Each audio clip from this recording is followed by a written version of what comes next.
So, what's up sa inyo mga kabless, no? Magandang buhay at manigong bagong taon sa ating lahat. Sana ay maganda ang pasok ng 2024 sa ating lahat, ano? So, ngayon may inaasahan akong parcel at siya ay dumating na ngayon. So, today, January 5, 2024. Actually, in-order ko siya sa Shopee kasi ang ating Sniper 155R ay nag 1 year last November. So, isang taon na siya and kasabay nun, marami tayong kailangang palitan. Okay, so bago natin umpisahan yung unboxing natin, gusto ko lang magpasalamat sa Lehitimo Triskelion Apparel at lalo-lalo na kay Brad Mark Brian Garrigues. Tol, maraming salamat sa iyo. Salute at salamat dito sa bigay mo. T-shirt na to. So, sobrang ganda. Simplicity is beauty, ano, ika nga. Yan, sa mga Lehitimo Triskelion dyan, pwede nyo i-check yung page nila and mag-inquire kayo doon sa mga frat shirts na gusto nyo. Doon lang kayo order sa Lehitimo, huwag kayong order sa Shopee kasi syempre, in-order na lang in-order na lang pangkalahatan. Alam mo na, yung mga koloro, yung mga hindi naman talaga legit na kasali, nakakapagsuot na sila. So at least dito, kapag legit ka na Triskelion and then nag-inquire ka sa kanila, ibibigay nila sa'yo yung mga frat shirts or yung designs na gusto mo. So i-check nyo yung page nila, yan, makikita nyo sa inyong screen. So ano, tara! So ayun nga, bali may in-order tayong sprocket ni Yusop dun sa ating Sniper 155R. Actually, nag 1 year siya last November. Siyempre, marami na siyang ang tawag doon, maintenance na kailangan gawin. So, isa yung sprocket. So, ito na yung dumating na parcel sa atin. Galing to sa Shopee. Kinakabahan niya ako kasi baka hindi dumating.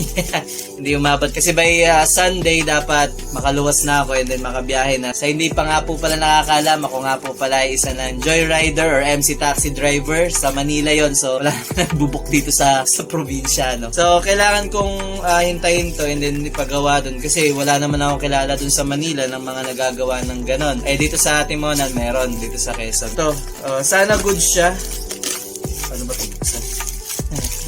Sana good siya. Ayan, tinira ko na. Pero ano naman, responsive naman yung seller. Okay naman siya. Hindi naman siya supla dito. Ito, black. Ano itong black na to? Bubble wrap. Okay. So, everything is stuck. Okay. Magkasama na siya. Kasi sa Shopee kasi bukod. Magkabukod siya.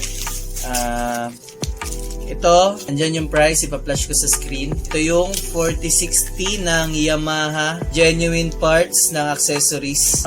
Made in India. Okay, may Yamaha pala sa India. Well, siyempre, dumaan naman yung sa standards ng Yamaha. If dumaan sa standards ng Yamaha. Subukan natin.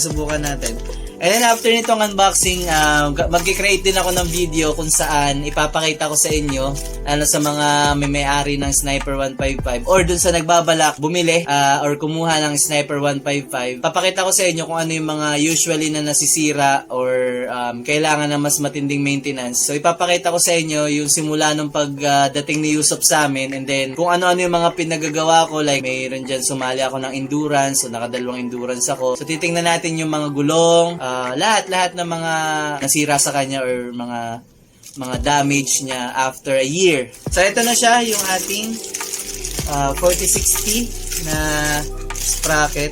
Yamaha din, may sticker din sila.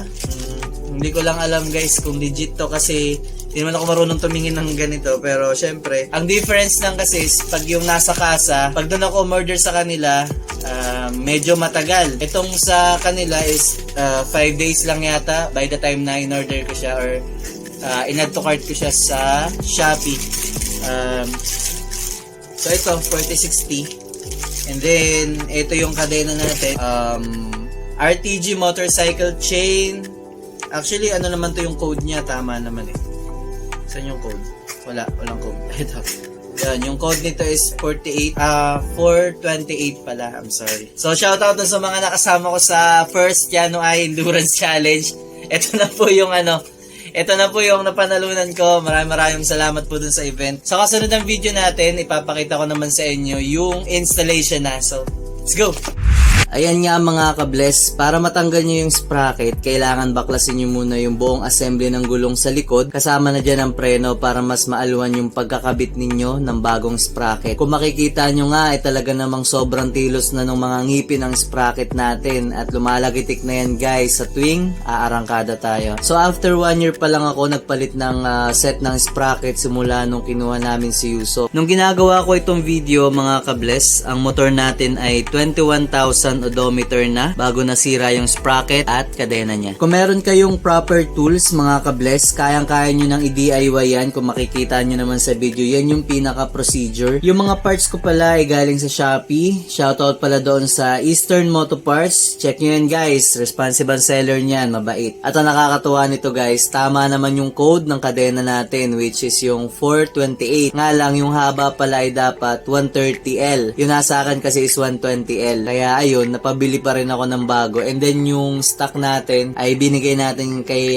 Papa para magamit naman niya para doon sa barako natin na motor na yung 175. So bali mga ka-bless, isa lang to sa mga parts na pinalitan natin after 1 year nung makuha natin si Yusop. So isang paalala nga lang mga guys, kasi if ever magpapalit kayo ng sprocket, kailangan set yan yung maliit na sprocket and then yung malaki. Vice versa, kung bago yung sprocket nyo at luma yung kadena nyo, sisirain lang yan ng kadena. Kung luma naman yung sprocket nyo at bago yung kadena nyo, ganun din, masisira lang din yan. Kailangan fit silang lahat kasi sabay-sabay silang napupudpod.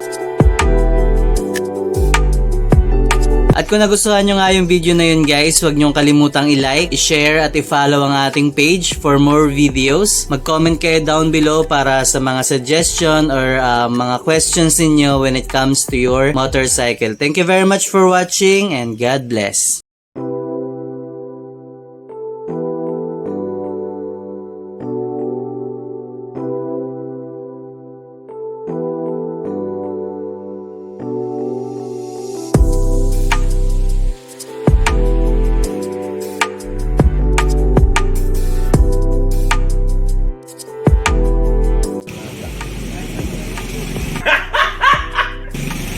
Kailangan ay 130.